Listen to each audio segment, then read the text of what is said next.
Hello student, मैं हूँ रीना। आप देख रहे हैं रीना एकेडमी चैनल। आप सभी का मेरे चैनल पर स्वागत है। मैं अपने आज के सेशन में आपके लिए लाई हूँ कक्षा 7 हिंदी पाठ्य पुस्तक वसंत भाग 2 का पाठ नंबर 9 चिड़िया की बच्ची शीर्षक के अंतर्गत इसके संपूर्ण प्रश्नाभ्यास। तो स्टूडेंट, आप सभी अंत तक बने रहे हमारे साथ इस वीडियो में। इस वीडियो के अंत तक आपको इस पाठ से संबंधित संपूर्ण प्रश्नाभ्यास करवाए जाएंगे। तो इसमें कहानी से शीर्षक से पहला प्रश्न है, किन बातों से ज्ञात होता है कि माधव दास का जीवन संपन्नता से भरा था और किन बातों से ज्ञात होता है कि वह सुखी नहीं था। इस प्रश्न का उत्तर होगा, माधव दास के बंगले का जिस तरह से चित्रण हुआ है उससे पता चलता है कि उसका जीवन संपन्नता से भरा था। सेठ के बारे में लिखा गया है कि उसका जी भरकर भी कुछ खाली सा रहता है। फिर चिड़िया से बातें करने के क्रम में सेठ कहता है कि उसका महल भी सोना है। इन बातों से पता चलता है कि सेठ सुखी नहीं था। अब नेक्स्ट प्रश्न है, प्रश्न नंबर 2, माधव दास क्यों बार बार चिड़िया से कहता है कि यह बगीचा तुम्हारा ही है? क्या माधव दास निस्वार्थ मन से ऐसा कह रहा था? स्पष्ट कीजिए। इसका उत्तर होगा नहीं। माधव दास का बार बार चिड़िया से यह कहना कि यह बगीचा तुम्हारा ही है निस्वार्थ मन से नहीं कहा गया था। ऐसा उन्होंने इसलिए कहा क्योंकि उन्हें वह चिड़िया बड़ी प्यारी लगी। वह उसे अपने पास ही रखना चाहते थे ताकि उनका मन बहलता रहे। अब नेक्स्ट प्रश्न है, प्रश्न नंबर 3, माधव दास के बार बार समझाने पर भी चिड़िया सोने के पिंजरे और सुख सुविधाओं को कोई महत्व नहीं दे रही थी।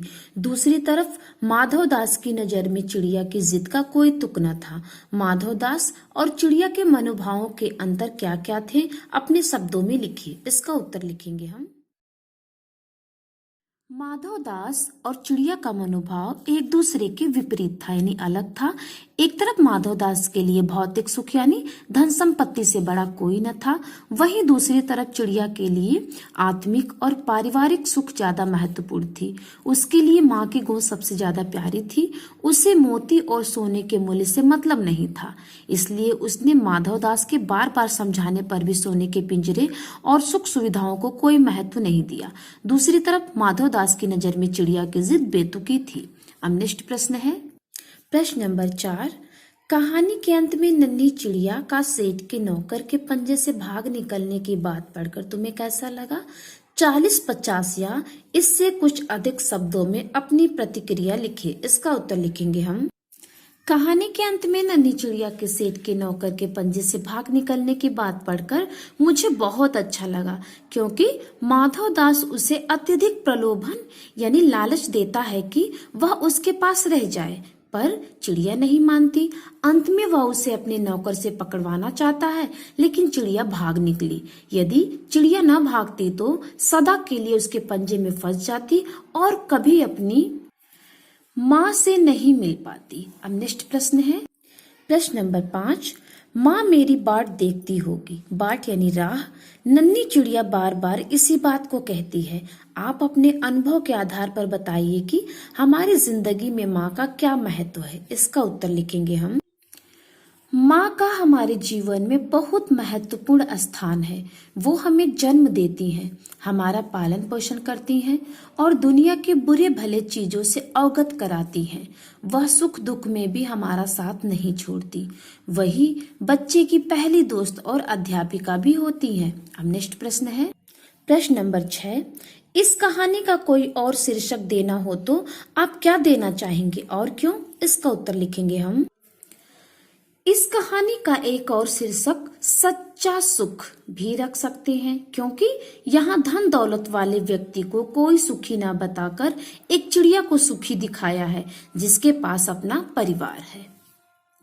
अब कहानी से आगे शीर्षक के अंतर्गत प्रश्न नंबर 1, इस कहानी में आपने देखा कि वह चिड़िया अपने घर से दूर आकर भी फिर अपने घोंसले तक वापस पहुंच जाती है। मधुमक्खियों, चींटियों, ग्रह नक्षत्रों तथा प्रकृति की अन्य विभिन्न चीजों में हमें एक अनुशासनबद्धता देखने को मिलती है। इस तरह के स्वाभाविक अनुशासन का रूप आपको कहाँ कहाँ देखने को मिलता है, उदाहरण देकर बताइए। तो आप अनुशासन या अनुशासनबद्धता मतलब होता है डिसिप्लिन। अब इसका आंसर होगा पशु पक्षी दिन भर कहीं भी विचरण करते रहे यानी घूमते रहे, लेकिन शाम होते होते वे अपने घरौंदे में लौट आते हैं। सूर्य अपने निश्चित समय पर निकलता है और छिपता है, वह एक दिन के लिए भी अनुपस्थित नहीं होता है। चंद्रमा की भी यही स्थिति है।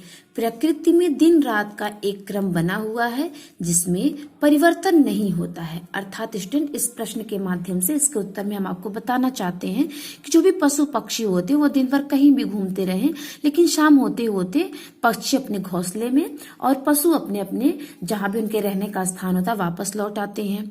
और जो सूर्य होता है वो रोज जो है सुबह पूर्व दिशा में निकलता है और शाम को पश्चिम दिशा में छिपता है। एक दिन के लिए भी वो अपने इस काम को नहीं रोकता है। और चंद्रमा भी जो है डेली रात में ही दिखाई देता है। और जो हमारी ये प्रकृति है, इस प्रकृति में दिन कब होता है, रात कब होती है, इसका भी एक निश्चित क्रम बना हुआ है। मतलब जब दिन को होना है तो दिन होता है, जब रात को होना है तो रात होता है। और इसमें कभी भी कोई बदलाव नहीं होता है, यानी ये सब अपने नियम के अनुसार अपने काम को करते हैं, नियमबद्ध हैं। अब नेक्स्ट प्रश्न है प्रश्न नंबर 2। सोचकर लिखिए कि यदि सारी सुख सुविधाएं देकर एक कमरे में आपको सारे दिन बंद रहने को कहा जाए तो क्या आप स्वीकार करेंगे? आपको अधिक प्रिय क्या होगा, स्वाधीनता या प्रलोभनों वाली पराधीनता?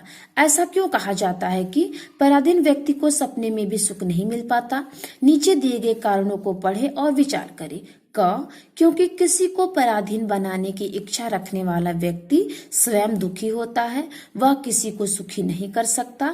ख, क्योंकि पराधीन व्यक्ति सुख के सपने देखना ही नहीं चाहता।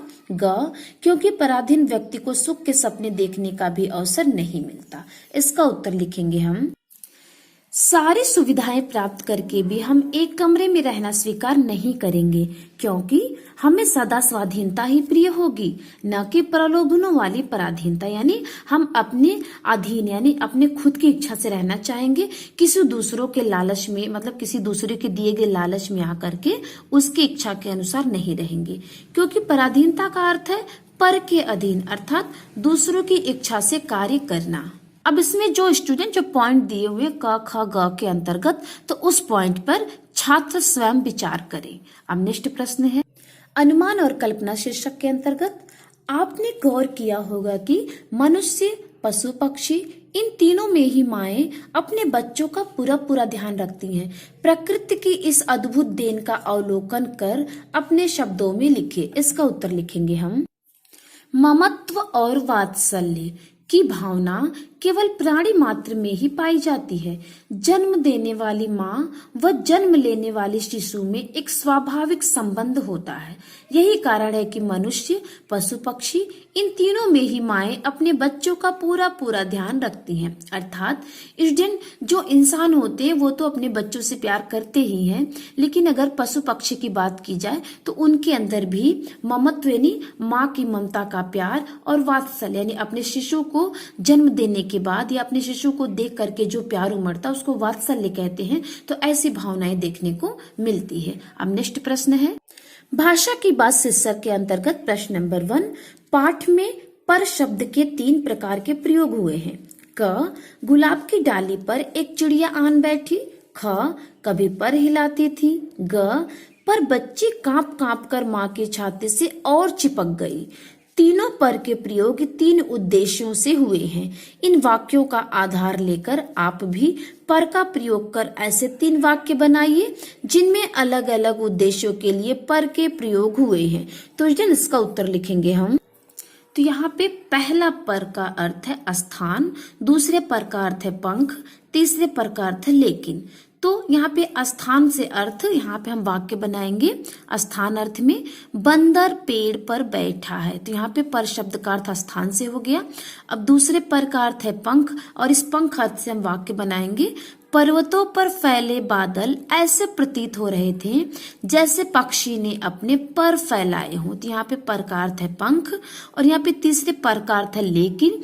अब इस लेकिन अर्थ में हमने वाक्य बनाया, मैंने तो पुस्तक खरीदी थी पर न जाने कहाँ खो गई। तो यहाँ पे पर का अर्थ है लेकिन। अब यहाँ पे नेक्स्ट प्रश्न है प्रश्न नंबर 2, पाठ में तैने क्षण भर खुश करियूं 3 वाक्यांश ऐसे हैं जो खड़ी बोली हिंदी के वर्तमान रूप में तूने क्षण भर खुश करना लिखे बोले जाते हैं, लेकिन हिंदी के निकट की बोलियों में कहीं कहीं इनके प्रयोग होते हैं। इस तरह के कुछ अन्य शब्दों की खोज कीजिए। इसका उत्तर लिखेंगे हम।